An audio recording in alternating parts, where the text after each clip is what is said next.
আসসালামু আলাইকুম। প্রিয় দর্শক, অন্য মঞ্চের আলাপচারিতায় আপনাদের সকলকে আমন্ত্রণ জানাচ্ছি। প্রিয় বন্ধুরা, প্রীতি ও শুভেচ্ছা নেবেন। আপনারা আইনজীবী তাজুল ইসলামকে নিশ্চয়ই চেনেন। আন্তর্জাতিক অপরাধ ট্রাইব্যুনালের অবৈধ চিফ প্রসিকিউটর। এই আগস্টে সরকারকে জোরপূর্বক উৎখাতের পরে এই যে ৭১ সালের যুদ্ধ অপরাধের বিচারের জন্য যে আন্তর্জাতিক অপরাধ ট্রাইব্যুনালটি গঠিত হয়েছিল, সেটিকে অত্যন্ত বেআইনি অধ্যাদেশের মাধ্যমে অনেক কিছু অদল বদল করে সেখানে এখন তথাকথিত জুলাই আগস্টের গুম, হত্যা, অনেক কিছুর বিচার ইনক্লুড করেছে দেখলাম। তো সেই ট্রাইব্যুনালের চিফ প্রসিকিউটর হিসেবে নিজেকে দাবি করেন, ঘোষণা করেছেন, অবৈধ সরকার তাকে নিয়োগ দিয়েছেন সেই তাজুল ইসলাম, যে মূলত ৭১-এর যুদ্ধ অপরাধীদের প্রধান কৌশলী হিসেবে ফাইট করেছে। সো সেই কনফ্লিক্ট অফ ইন্টারেস্টের জায়গা থেকেও তার কিন্তু বর্তমান চিফ প্রসিকিউটর হওয়ার কোনো নৈতিক সুযোগ নেই। তারপরেও তিনি জোর করে এই চিফ প্রসিকিউটর হয়েছেন। এবং আপনারা জানেন যে আইনের নামে, এই ট্রাইব্যুনালের নামে কি রকমের তামাশা চলছে। এবং তিনি যখন তখন মিডিয়া আসতেছেন, মিডিয়ায় একজন আইনজীবী হিসেবে কথা না বলে অনেকটা জামাতের মুখপাত্র হিসেবে এবং রাজনৈতিক গোপন অভিলাষ চরিতার্থ করার জন্য তিনি মিডিয়ায় নানা রকমের কথাবার্তা বলছেন এবং ইতিমধ্যেই তিনি যথেষ্ট বিতর্ক সৃষ্টি করেছেন। এই প্রেক্ষিতে তাকে সম্প্রতি সেনা সদরে ডেকে নিয়ে একজন মেজর জেনারেল পর্যায়ের কর্মকর্তা তাকে রীতিমতো শাসিয়েছেন। তাকে বলা হয়েছে যে আপনি আইনের লোক, আইনের একটি কাজে নিয়োজিত, সেটি বাদ দিয়ে আপনি যে কাজগুলো করছেন তাতে মনে হচ্ছে আইনের চাইতে আপনার রাজনৈতিক উদ্দেশ্যটা বোধহয় মুখ্য। এবং পুরো সময়টা এই তাজুল ইসলামকে বেশ ভীত সন্ত্রস্ত রাখছিল এবং তিনি মোটামুটি চুপচাপ বসেই ছিলেন, তার পক্ষে বলবার মতো তেমন কিছু ছিল না। এই যে ট্রাইব্যুনালের যে সাক্ষী আদায় করা হচ্ছে, এর ব্যাপারেও আমাদের কাছে কিছু তথ্য এসেছে। এই জামাত শিবিরের এই নেতা তাজুল ইসলাম, তিনি ছাত্র জীবনে শিবির করতেন, পরবর্তীতে জামাতের রাজনীতির সাথে জড়িত। এই তাজুল ইসলাম এই প্রত্যেকটা সাক্ষীকে নানা রকমের, যারা গ্রেপ্তার হয়েছে কিংবা যাদের সাক্ষী দিতে নেওয়া হয়েছে, প্রত্যেককে নানা রকমের ভয় ভীতি দেখিয়ে সাক্ষী আদায় করছেন। এবং খুবই অ্যালার্মিং একটা খবর আমি পেয়েছি।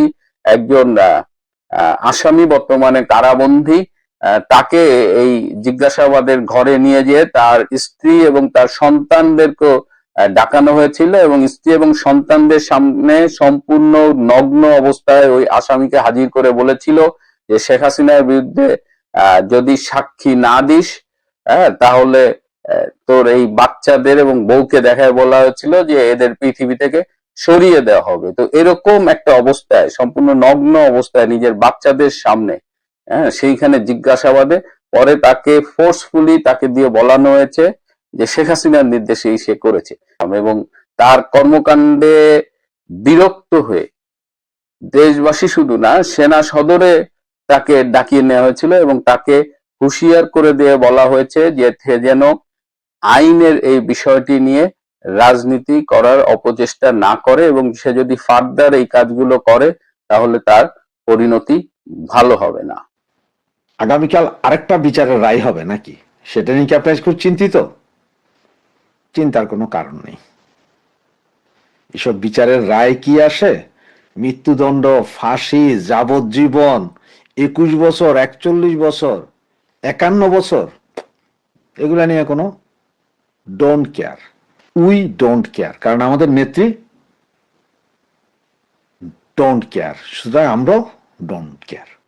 ঘটনাটা আপনারা আজকে মনে হয় কিছু কিছু পত্রিকায় এসেছে, আপনারা জানেন হয়তো, আর যদি না জানেন তাহলে আমি একটু বলছি আপনাদেরকে। যেমন রাজধানীর হোটেলে পাকিস্তানি নাগরিকের রহস্যজনক মৃত্যু, নিরাপত্তা সংশ্লিষ্টদের মধ্যে চাঞ্চল্য। আর পত্রিকাতে যেটা লিখেছে যে রাজধানীর গুলশানের একটা অভিজাত হোটেলে থেকে আহমেদ খান ৩৮ নামে এক পাকিস্তানি নাগরিকের মরদেহ উদ্ধার করা হয়েছে। গত মঙ্গলবার তিনি হোটেলের কক্ষে মৃত পাওয়া গেছে, সবাই বলছে যে এখন হার্ট অ্যাটাক। এদিকে তার বড় ভাই এসে পৌঁছাইছে, পাকিস্তান এমবেসি তো লাগছেই এই লাশ নেওয়ার জন্য। এবং এখানে বলা হচ্ছে যে কর্ণফুলী ইন্ডাস্ট্রিয়াল এলাকায় অবস্থিত একটি টেক্সটাইল মিলের টেকনিশিয়ান হিসেবে কর্মরত ছিলেন এই ভদ্রলোক। আসেন এবার বলি, টেকনিশিয়ান, একজন টেকনিশিয়ান গুলশানের 5 স্টার হোটেলে কিভাবে উঠে আপনি চিন্তা করতে পারেন? একটা টেক্সটাইল মিলের জিএমও 5 স্টার হোটেলে উঠতে পারে না, আর সেটা তো একজন টেকনিশিয়ান। ওনার বেতন কত, কেন উঠছেন? এগুলো হচ্ছে ভুয়া কথা। যে টেকনিশিয়ান, বাংলাদেশ ভিসাও দিয়েছে, উনি এসেছেন, বাংলাদেশে এসেছেন উনি আজকে না, এটা উনি এসেছেন এই বছরের আগস্ট মাসের দিকে। এতদিন চিটং, কক্সবাজার, তার বিভিন্ন বর্ডার এরিয়া ঘুরেছেন। উনি ছিলেন যে অরিজিনালি পাকিস্তানের ইন্টেলিজেন্স ব্রাঞ্চের একজন কর্মকর্তা, এবং ওনাকে আলহামদুলিল্লাহ চাঁদের দেশে পাঠিয়ে দিয়েছেন গত মঙ্গলবারে রাতে। সেম ঘটনা এর আগে বলেছিলাম, ওই যে 17 জন মারা গিয়েছিল, তাদের মধ্যে অনেকের লাশও খুঁজে পায়নি, ওরা কিছু কিছু পেয়েছে যেগুলো কারো কাছে আনে নাই, সেই ধরনের ওনার অবস্থা। এর ভিতরে আপনার মনে আরেকটা জিনিস কারো কারো খেয়াল করতে পারছেন কিনা দেখেন, আজ থেকে 1 সপ্তাহ আগে, 6-7 দিন আগে কুমিল্লায় ইন্ডিয়ান বর্ডারের মধ্যে আর্মি গিয়ে একটা বাড়িতে রেড করে, মনে আছে? আসলে ওই জায়গাটাতে তার আগের দিন রাতেই ওখান থেকে 11 জনকে উঠাই নিয়ে যায় কোনো একটা গোয়েন্দা সংস্থার লোক, বাংলাদেশি না, বাইরের কোন একটা গোয়েন্দা সংস্থার লোকজন ওখান থেকে 11 জনকে ধরে নিয়ে যায়, যার মধ্যে ছিল 9 জন পাকিস্তানি এবং 3 জন বাংলাদেশি। সব 3 জন যে বাংলাদেশি ছিল এরা সব হিজবুত তাহরির লোকজন, জঙ্গি গোষ্ঠী হিজবুত তাহরির লোক 3 জন, আর 9 জন সে পাকিস্তানি। এবং ওরা নিয়ে যাওয়ার সময় ওখান থেকে বিস্ফোরক দ্রব্য এবং অস্ত্রশস্ত্র যা ছিল তা যাতে বাংলাদেশ সেনাবাহিনী নেয়, এই জন্যই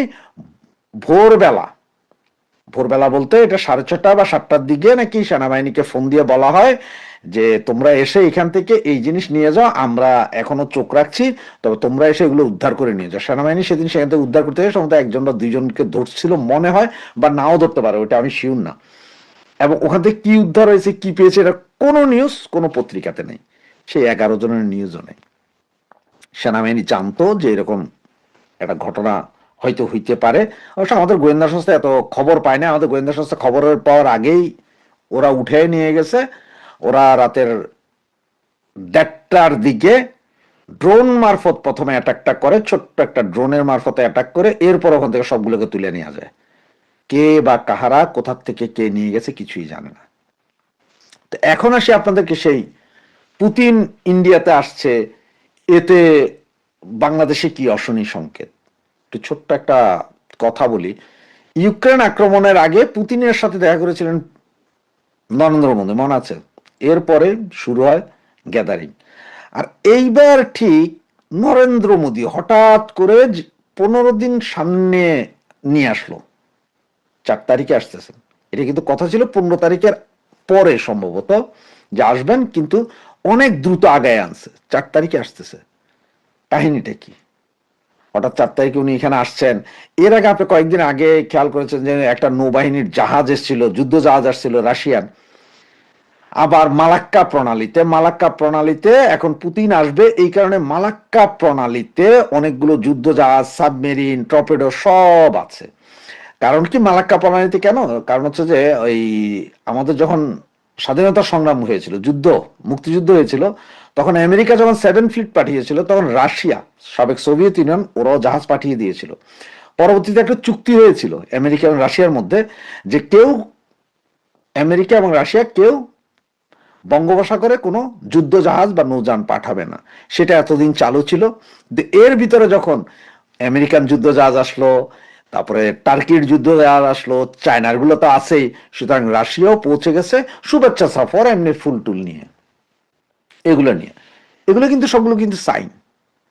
এবং আপনার এই যে রজার খলিল বা আমাদের নিরাপত্তা উপদেষ্টা, ওনাকে দেখলেন আপনার ইন্ডিয়া থেকে দৌড়ে চলে গেল আবার দোহায়, সেখানে যে বিশেষ মিটিং, সেই মিটিং থেকে উনি ফিরে আসছেন শুক্রবার রাতে, ফিরে আসছেন শনিবার সকাল 11টা থেকে উনি দিনের প্রায় 2টা পর্যন্ত 3 ঘন্টার একটা টানা মিটিং করতে হয়েছে আমেরিকার চার্জ দ্য অ্যাফেয়ার্স এখন যে আছে তার সাথে ওনার রাজার খলিলের গুলশানের বাসভবন, সম্ভবত 33 নাম্বার না কত বাসভবনটার নাম্বার, সেখানে দীর্ঘ 3 ঘন্টা। কারণ হচ্ছে তার সাথে কথা হয়েছে এই জন্য যে ওই যে দিল্লিতে কথা, তারপরে আপনার ইয়ের কথা, দোহার কথা, এগুলো সব, এবং লাস্ট আমেরিকা বুঝিয়ে দিয়েছেন যে কিভাবে কি হবে। তো এগুলো সবই কিন্তু একটা সাইন। আবার এখন লোকমুখে শোনা যাচ্ছে, আমি বলছি না ভাই, লোকমুখে শোনা যাচ্ছে সম্ভবত 3 তারিখ থেকে ছোটখাটো আকারও সম্ভবত একটা স্ট্রাইক হইতে পারে বাংলাদেশের উপরে, বাংলাদেশের উপর স্ট্রাইক হইতে পারে। বাংলাদেশ হয়তো সেনা সমাবেশ হইতে পারে, সেনাবাহিনীর লোকজন ঢুকতে পারে, কোন দেশে ঢুকে সেটা এখনো জানি না, হ্যাঁ আমি বলি নাই, এটা শোনা যাচ্ছে আর কি। এবং সেখানে আবার আমাদের রংপুর ডিভিশন থেকে প্রায় 12,000 সৈন্য ওই অঞ্চলের বর্ডারে নিয়ে যাওয়া হচ্ছে, যে পার্শ্ববর্তী রাষ্ট্রের 2.5 লাখ সেনার সাথে 12,000 যুদ্ধ করবে ঢিলাকুলু নিয়ে। বুঝতে পারছি। তো এই অবস্থায় 3 থেকে 6 তারিখের ভিতরে নাকি অনেক কিছু ঘটতে পারে। আবার কিছু কিছু পত্রিকা, কিছু কিছু ইউটিউবার তো বলতেছে যে 6 তারিখে বিশাল একটা ভূমিকম্প হইতে পারে, ওইটা চন্দ্র গ্রহ নক্ষত্র মাইপা ভূতাত্ত্বিক জরিপ কইরা এরা নাকি দেখছে যে একটা বিশাল ভূমিকম্প হবে। ভূমিকম্পের আভাস কখনো দেওয়া যায় না, বন্যার আভাস দেওয়া যায়, ভূমিকম্পের আভাস কেউ আজ পর্যন্ত দিতে পারে নাই। তবে বাংলাদেশে সেই ভূমিকম্প আসলে কোনটা? সেই ভূমিকম্প কি কোনো ড্রোন মিসাইল এসে পড়ার ভূমিকম্প নাকি?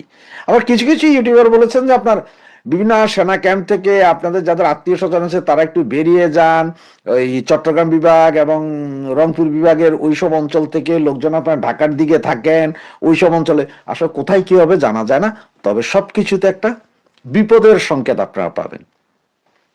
সজীব আহমেদ জয় বলেছে কি -2। তারেক জিয়া নিজের অপারগতা স্বীকার করছে গত 2 দিন আগে। সবকিছু নিয়ে একটা গুমট পরিস্থিতি।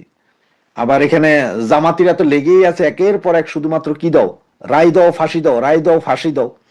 এর ভিতরে এই কোর্ট এগুলো নিয়েও ইন্টারন্যাশনালি কেউ খুশি না। এদিকে আপনার কমনওয়েলথ কিন্তু বহুত বড় সংস্থা। কমনওয়েলথ বলে দিয়েছে যে আপনার আওয়ামী লীগ ছাড়া নির্বাচন হবে না। বিশ্বের বিভিন্ন দেশ বলছে নির্বাচন হবে না। খলিল সাহেবের আন্ডার প্যান্ট ছাড়া লুঙ্গি পরে দৌড়াদৌড়ি, এই দেশ ওই দেশ। সেইখানে আবার সিআইএ এর পদকপ্রাপ্ত কাতারের আমিরের সবচেয়ে বিশ্বস্ত লোক, ওনারা যে ওখানে কথা বলা, 2 দিন আগে পাকিস্তানি গোয়েন্দা সংস্থার লোক মারা যাওয়া, এবং আরো 9 জন পাকিস্তানি গোয়েন্দা সংস্থার লোককে কুমিল্লা থেকে উঠিয়ে নিয়ে যাওয়া, এগুলো সব মিলাইলে আপনারা বুঝতে পারবেন যে বাংলাদেশে এখন অনেক কিছুই ঘটছে। অনেক কিছু আমরা দেখতে পাচ্ছি, অনেক কিছু দেখতে পাচ্ছি না। ওই যে বলে একটা ডিপ স্টেটের খেলা বলেছিলেন, আমরা বলছিলাম ডিপ স্টেট, সব দেশেরই ডিপ স্টেট আছে। আর ডিপ স্টেটের খেলাটা এমন যে আপনি ঘটনা সত্য, প্রমাণ নাই, আপনি প্রমাণ করতে পারবেন না। ঘটনাটা সত্য কিন্তু আপনি প্রমাণ করতে পারবেন না যে এই ঘটনা কে ঘটাইলো, কখন ঘটলো, কি ঘটলো। আর যখন এই গোয়েন্দা সংস্থার লোকগুলোকে ধরা হয়, মারা হয়, নিয়ে যাওয়া হয়, তখন কিন্তু কোনো দেশ স্বীকার করে না যে এটা আমাদের গোয়েন্দা সংস্থার লোক ছিল, কারণ এতে তাদের চরিত্র বরবাদ হয়ে যায়। তাই দেখেন খেলা চলছে, সাহস হারানোর দরকার নেই। আওয়ামী লীগ কর্মী সমর্থকদের সাহস হারাবেন না, দেখতে থাকেন। আসলেই খেলা জমেছে। আগামী এই যে আজকে এই মুহূর্তে 1 ডিসেম্বর, আমি আপনাদেরকে এরও আগে বলেছিলাম যে 16 ডিসেম্বর আমাদের বিজয় দিবস, 1971 সালে যা ঘটেছিল হয়তো সেরকম আরেকটি ঘটনা আমরা চাক্ষুষ করব। তখন হয়তো আমাদের বাপদাদারা দেখেছিল, এবার হয়তো আমরা দেখে যাব। তো সেই পর্যন্ত আমি আপনাদের কাছ থেকে বিদায় নিচ্ছি। আওয়ামী লীগ ক্ষমতায় নেই, মামলাগুলোর সাজা বাতিল হয়ে গেছে, তারপরও কেন তারেক রহমান দেশে ফিরছেন না? এই প্রশ্নটি ঘুরপাক খাচ্ছিল বিএনপির কর্মীদের মনেও। বিএনপি নেতারা অবশ্য আশ্বস্ত করেছিলেন যথাসময়ে ফিরবেন তাদের দলের কাণ্ডারি, কিন্তু কেন ফিরছেন না সেই প্রশ্নের উত্তর দিচ্ছিলেন ঠাড়ে ঠোড়ে। এর আগে বেশ কয়েকবার বিএনপির কর্মীরা আশা করলেও তাদের মনের আশা পূরণ হয়নি। লন্ডন থেকে মায়ের সঙ্গে ফিরতে পারেন এমনটি শোনা গেল, শেষমেশ সে পথেও হাঁটেননি বিএনপির ভবিষ্যতের কর্ণধার। তারপরও নির্বাচনের দিনক্ষণ যতই ঘনিয়ে আসছিল, ততই দলটির পক্ষ থেকে বলা হচ্ছিল শিগগিরই দেশে ফিরছেন তারেক রহমান। এমন শিরোনামে প্রায় প্রতি মাসই খবর এসেছে কোনো না কোনো সংবাদ মাধ্যমে। এমনকি তিনি নিজ মুখেই বলেছেন ইনশাল্লাহ ফিরছেন দ্রুতই। তবে দিন যতই গড়া ছিল, তারেক রহমানের ফেরার দিন তারিখ ততই যেন নিগূঢ় রহস্য হয়ে দাঁড়াচ্ছিল। সেই রহস্যের জট খুলতে গিয়ে নিজেই আরেক রহস্য তৈরি করেছেন খোদ তারেক রহমানই। মা খালেদা জিয়া অসুস্থ হয়ে হাসপাতালে ভর্তি হওয়ার পর এ নিয়ে মুখ খুললেন তারেক রহমান নিজেই, জানালেন শঙ্কার কারণ আছে। বললেন তার ফেরাটি তার ইচ্ছাধীন নয়, কিন্তু কার ইচ্ছাধীন তার জবাব তিনি দিলেন না। স্পর্শকাতর বিষয় বলে এড়িয়ে গেলেন। কিন্তু তার এই বক্তব্য সবার মনে কৌতূহল তৈরি করেছে, তারেক রহমানের ভয়টা আসলে কোথায়? তারেক রহমানের এমন রহস্যঘেরা ফেসবুক পোস্টের পর তার সমর্থকদের অনেকের অভিযোগ, বর্তমান অন্তর্বর্তী সরকারও তারেক রহমানের রাজনৈতিক মিত্র। যারা এক সময় বিএনপির মিত্র ছিল, তারা চায় না বলে তিনি আসছেন না। অধ্যাপক ইউনূসের প্রেস সেক্রেটারি অবশ্য নিজে পোস্ট দিয়ে জানিয়েছেন, জনাব রহমানের দেশে ফেরা নিয়ে সরকারের তরফ থেকে কোনো বিধিনিষেধ অথবা কোনো ধরনের আপত্তি নাই। সবশেষ 30 নভেম্বর এ নিয়ে কথা বলেছেন পররাষ্ট্র উপদেষ্টা তৌহিদ হোসেন। তিনি বলেছেন, বিএনপি চেয়ারপারসনের সাবেক প্রধানমন্ত্রী খালেদা জিয়াকে দেখার জন্য লন্ডনে অবস্থানরত তার ছেলে দলের ভারপ্রাপ্ত চেয়ারম্যান তারেক রহমান দেশে ফিরতে চাইলে একদিনের মধ্যে তাকে ট্রাভেল পাস দেবে অন্তর্বর্তী সরকার। পররাষ্ট্র উপদেষ্টাকে সাংবাদিকরা প্রশ্ন করেছিলেন, তারেক রহমান যদি দেশে ফিরতে চান তাহলে কূটনৈতিক প্রক্রিয়াটি কি হবে?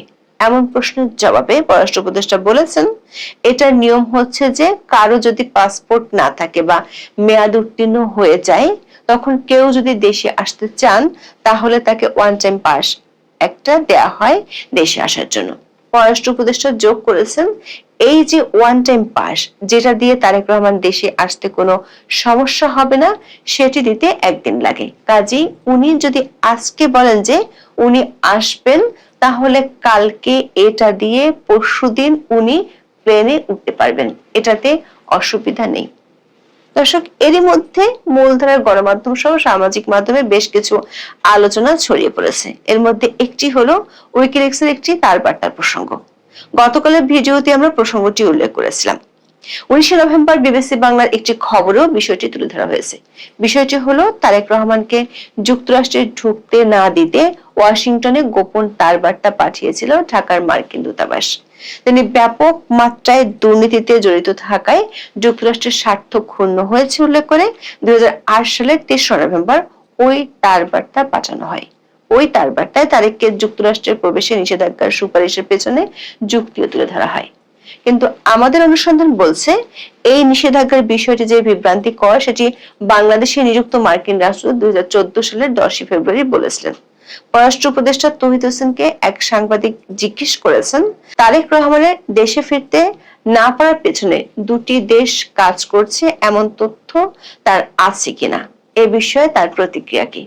এমন প্রশ্নের জবাবে উপদেষ্টা তৌহিদ তার দীর্ঘদিনের অভিজ্ঞতার আলোকে বলেছেন, একটা দেশের নাগরিককে নিজ দেশে ফিরতে দেওয়া যাবে না বা দেওয়া হবে না, এটা অস্বাভাবিক।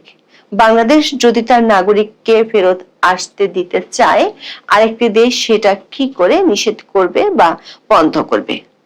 দর্শক, তারেক রহমান ও বিএনপির কিছু সমর্থকদের পক্ষ থেকে সরকারের উপর দোষারোপ করা হলেও সরকার উচ্চ পর্যায়ের ভাষ্য ভিন্ন কথা বলছে। এমনকি সরকারের যে ভাষ্য সেটি নিয়ে বিএনপিও কোনো কথা বলছে না। ফলে কার্যত তারেক রহমানের ফেরার নিগূঢ় রহস্যটি আরো রহস্যময় হয়ে উঠেছে। এটি এমন একটি বিষয় হয়ে দাঁড়িয়েছে যা নিয়ে সবাই কথা বলছেন, কিন্তু তাদের অবস্থা হয়েছে বুক ফাটে তো মুখ ফোটে না এর মতো। দর্শক, তারেক রহমান যদি না ফেরেন আর সরকারের ঘোষণা মতো যদি ফেব্রুয়ারিতে নির্বাচন হয়, তাহলে কি হবে? এক সাংবাদিক পররাষ্ট্র উপদেষ্টার কাছে প্রশ্ন রেখেছিলেন, তাতে নির্বাচন সুষ্ঠু নিরপেক্ষ হওয়ার ক্ষেত্রে কি কোনো সমস্যা হবে? পররাষ্ট্র উপদেষ্টা কোনো রাগ ঢাক না রেখেই বলেছেন, তাতে কোনো সমস্যা হবে বলে তিনি মনে করেন না। বলেছেন, তারেক সাহেব তো দেশে ছিলেন না, তাও তো বিএনপি নেতৃত্ব তার হাতে আছে। কাজেই উনি ঢাকায় পদার্পণ না করলে যে নির্বাচন হবে না বা সুষ্ঠু হবে না, এমনটা তার ঠিক মনে হয় না। উপদেষ্টা দাবি করেছেন, নির্বাচন সুষ্ঠু হবে কিনা সেটি অন্যান্য আরো ফ্যাক্টরের উপর নির্ভর করে, যেমন আইন শৃঙ্খলা পরিস্থিতি, নির্বাচন কমিশনের সফলতা ইত্যাদি। তিনি যোগ করেছেন, একজন ব্যক্তির দূরে থাকা বা দেশে না থাকার কারণে নির্বাচন নষ্ট হবে বলে তিনি মনে করেন না। দর্শক, পররাষ্ট্র উপদেষ্টার এই মন্তব্য থেকে একটি বিষয় পরিষ্কার, সরকার নির্বাচন সুষ্ঠু হওয়া নিয়ে তারেক রহমানের দেশে ফেরার ব্যাপারে চিন্তিত নয়। অর্থাৎ তারেক রহমান দেশে না ফিরলেও সরকার নির্বাচন করতে চায়। সরকার জন্য পরোক্ষভাবে বলছে, আমরা আপনার ফ্লাইটের জন্য টিকিট দেব, কিন্তু ট্রেনের টাইম টেবল বদলাবো না, সময় মতো উঠুন, না হলে পুরো জাতি আপনার জন্য অপেক্ষা করবে না। সেক্ষেত্রে বিএনপির জন্য বড় প্রশ্ন হলো, দলের সবচেয়ে বড় একজন নীতি নির্ধারককে বাইরে রেখে বিএনপি ভোটের মাঠে লড়তে গিয়ে কতটা স্বস্তি বোধ করবে। তার চেয়েও বড় প্রশ্ন, দেশে না আসলে কি তারেক রহমান নির্বাচনে লড়তে পারবেন? নিশ্চিত একটি তথ্য হলো, তারেক রহমান এখনো বাংলাদেশের কোন এলাকার ভোটার হননি। এমনকি লন্ডনে বসে তার ভোটার হওয়ার সুযোগ ছিল, কিন্তু সেই সুযোগ এখনো তিনি নেননি। সূত্রগুলো বলছে, বাংলাদেশের লন্ডন হাই কমিশনের পক্ষ থেকে জনাব তারেক রহমানকে ভোটার হওয়ার জন্য অনুরোধ করা হয়েছিল, কিন্তু তিনি সে প্রস্তাব গ্রহণ করেননি। ভোটার হওয়া ছাড়া কি বাংলাদেশের আইনে নির্বাচনে প্রার্থী হওয়া সম্ভব? 1972 সালে গণপ্রতিনিধিত্ব আদেশ, যেটি দিয়ে আসলে বাংলাদেশের সংসদ নির্বাচন পরিচালিত হয়, এটিকে বলা হয় আরপিও। এই আরপিও আইনটি বাংলাদেশের নির্বাচনের মাঠের মূল খেলার নিয়মকানুন নির্ধারণ করে। আরপিওর 12(1) অনুচ্ছেদে প্রার্থীর যোগ্যতা সংক্রান্ত একটি অত্যন্ত গুরুত্বপূর্ণ শর্ত রয়েছে। সেখানে পরিষ্কারভাবে বলা হয়েছে, কোনো ব্যক্তি সংসদ সদস্য হিসেবে নির্বাচিত হবার বা থাকার যোগ্য হবেন না যদি তিনি কোনো নির্বাচনী এলাকায় ভোটার হিসেবে তালিকাভুক্ত না থাকেন। দর্শক, এটি একটি মৌলিক এবং বাধ্যতামূলক নিয়ম। অর্থাৎ আপনি যদি কোনো আসনে সংসদ সদস্য হিসেবে প্রতিদ্বন্দ্বিতা করতে চান, তবে আপনাকে অবশ্যই সেই নির্দিষ্ট নির্বাচনী এলাকার চূড়ান্ত ভোটার তালিকায় নিবন্ধিত থাকতে হবে। এই নিয়মটি এতটাই কঠোর যে যদি কেউ একজন মনোনীত প্রার্থীর নাম প্রস্তাব বা সমর্থন করতে চান, তাকেও ওই এলাকার ভোটার হতে হবে। তারেক রহমানের ক্ষেত্রে আইনের এই প্রয়োগটি খুবই সরল।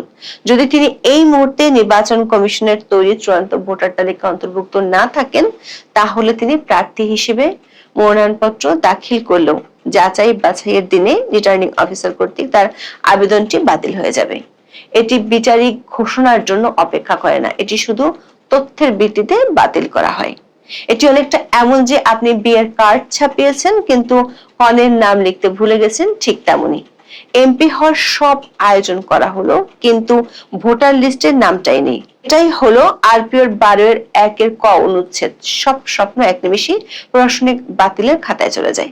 এখানে আরেকটি বিষয় দেখার আছে, একটি সংসদ নির্বাচনের আগে সবশেষ কত সময় পর্যন্ত আপনি ভোটার হতে পারবেন।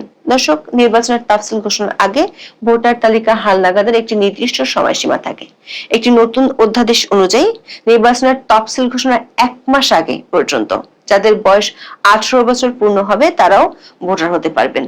এটি নতুন যোগ্যতা সম্পন্ন তরুণদের জন্য ভালো খবর বটে, কিন্তু তারেক রহমানের মতো প্রবাসে থাকা এবং আগে ভোটার তালিকায় না থাকা ব্যক্তির জন্য নয়। সোজা কথা হলো, আইনের সাধারণ নিয়ম অনুযায়ী তফসিল ঘোষণার পর কারো ভোটার হতে পারার কথা নাই। যদি ডিসেম্বর মাসের 2য় সপ্তাহে তফসিল ঘোষণা করা হয়, তাহলে তারেক রহমানের হাতে সময় থাকবে মাত্র 1 থেকে 2 সপ্তাহ।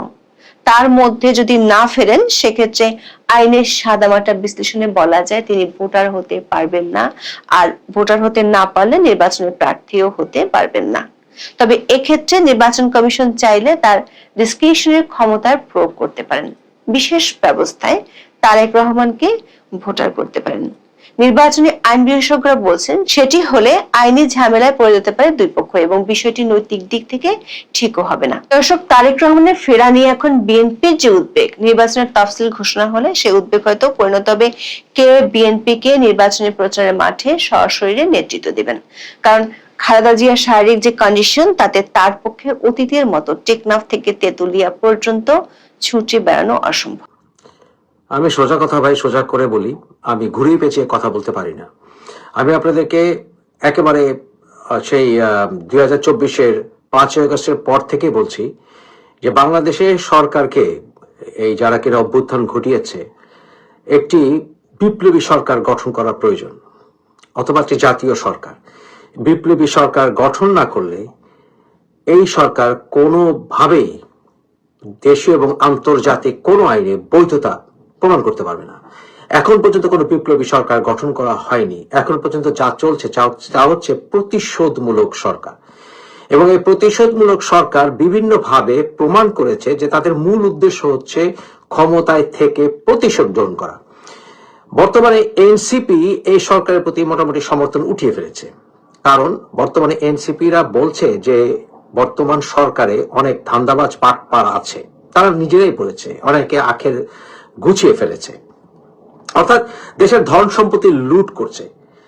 ডক্টর ইউনূস নিজেই বলেছিলেন যে উনি এই সকল চ্যাংরাদের দ্বারা নিয়োগপ্রাপ্ত হয়েছেন, এবং পরবর্তীতে আমরা দেখেছি যে বারবার বিএনপি বলেছে যে এই সরকারের অধিকার নেই সংবিধানকে ছুঁড়ে ফেলে দেওয়ার।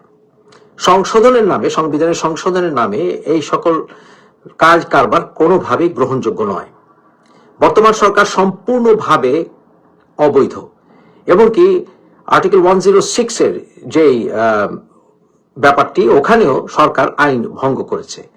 বর্তমানে বিচারপতি নিয়োগ থেকে শুরু করে এমনকি তারেক রহমানের ব্যাপারে রায়, 21 আগস্ট গ্রেনেড হামলার রায়, সবকিছুই রায় হচ্ছে এই সরকারের নিয়োগপ্রাপ্ত, এমনকি বিএনপি সরকারের আমলে নিয়োগপ্রাপ্ত বা বিভিন্নভাবে বিএনপি প্রো বিএনপি বিচারপতিদের দ্বারা, যেগুলো আইনকে প্রশ্নবিদ্ধ করেছে।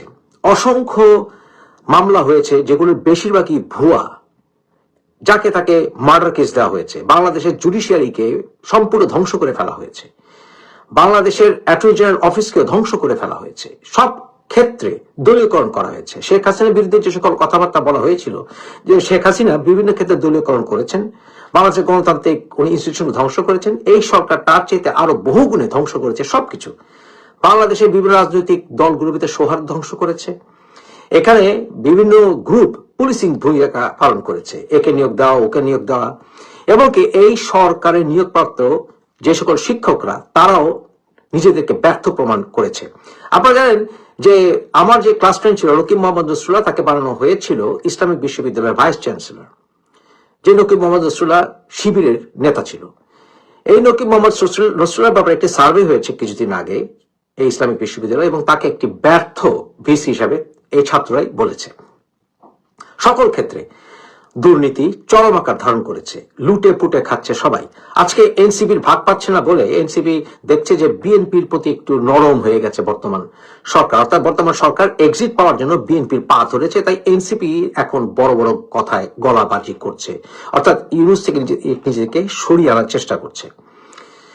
তাই আমি বলবো যে বর্তমান সরকারের কোন রকম বৈধতা নেই নির্বাচন অনুষ্ঠিত করার, কোনোভাবেই না। এবং নির্বাচন অনুষ্ঠিত করলে পরবর্তীতে কোন সরকার এলে নির্বাচিত হয়ে সেই সরকারও এই নির্বাচন প্রক্রিয়াকে বৈধতা দেওয়ার ক্ষমতা রাখে না। কারণ হচ্ছে এই সরকার জোরপূর্বক ভাবে একটি বৃহৎ রাজনৈতিক দলকে নির্বাচন প্রক্রিয়ার বাইরে রাখতে চাচ্ছে। যারা নির্বাচনে আসবে না ভিন্ন কথা, কিন্তু যারা আসতে পারবে না সেটাকে পার্থক্য আছে। যারা অন্যায় করবে তাদের বিচার প্রক্রিয়া হোক, কিন্তু বিচার প্রক্রিয়া সুষ্ঠু হওয়ার কোনো সম্ভাবনা নেই, কারণ এই যে ট্রাইব্যুনাল গঠন করা হয়েছে সেই ট্রাইব্যুনাল সম্পূর্ণভাবে রাজনৈতিক উদ্দেশ্য প্রণোদিত, কারণ সেখানে জামাতি তাজুল ঘাড়ে চেপে বসে আছে। তাই এই বিচার প্রক্রিয়াকে কোনো মতে মেনে নেওয়া যায় না। এমনকি এই ট্রাইব্যুনালে একজন বিচারপতি আছে যে জাতীয়তাবাদী আইনজীবীর নেতা ছিল।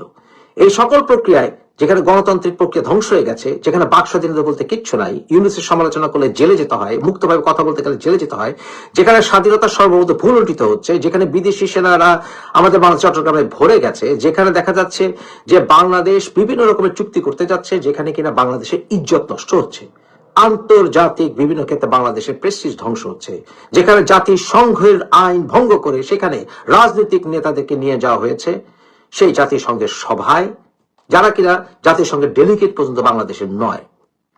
সকল ক্ষেত্রেই বাংলাদেশকে ধ্বংস করার পরিকল্পনা চূড়ান্ত আকার ধারণ করেছে। তাই অল ইনক্লুসিভ নির্বাচন করতে হলে এবং নির্বাচন গ্রহণযোগ্য হতে হলে বাংলাদেশের সংবিধানের ছোঁয়া থাকতে হবে। নাহলে এখানে রাষ্ট্রপতি কেন বসে আছেন?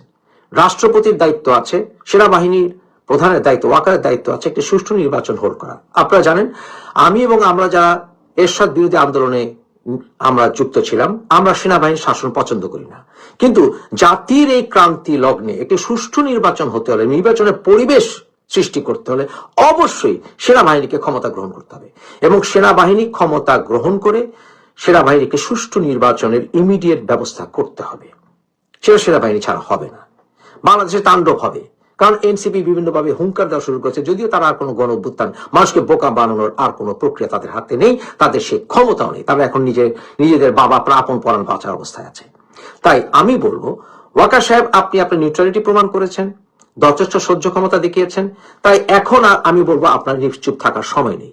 আপনি আমাদেরকে বলেছিলেন যে আপনার উপর আস্থা রাখতে, এবং আপনি 18 মাসের একটি কথা বলেছেন, সেই 18 মাস অপেক্ষা করতে গেলে দেশে 12টা বাজবে।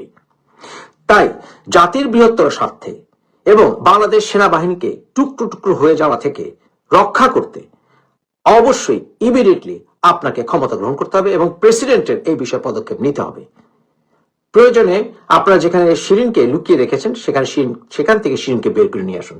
যে কোনো ভাবেই হোক, বর্তমানে এই নির্বাচন এই সরকারের অধীনে অনুষ্ঠিত হলে গণঅভ্যুত্থানের মাধ্যমে ফেলে দেওয়া হবে।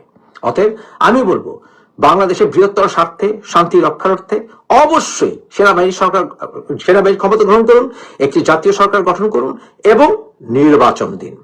ভয় পাবেন না, জাতি আপনার সাথে আছে। সমগ্র বাংলাদেশের নাভিশ্বাস হচ্ছে, বাংলাদেশ আর সহ্য করবেন এই সকল অরাজকতা। ওদের ক্ষমতা নেই কিছু করার, এবং আপনি প্রমাণ করেছেন আপনি নিউট্রাল। জেনারেল ওয়াকারকে বলছি, আমরা আপনার সাথে আছি। Take power now, now is now.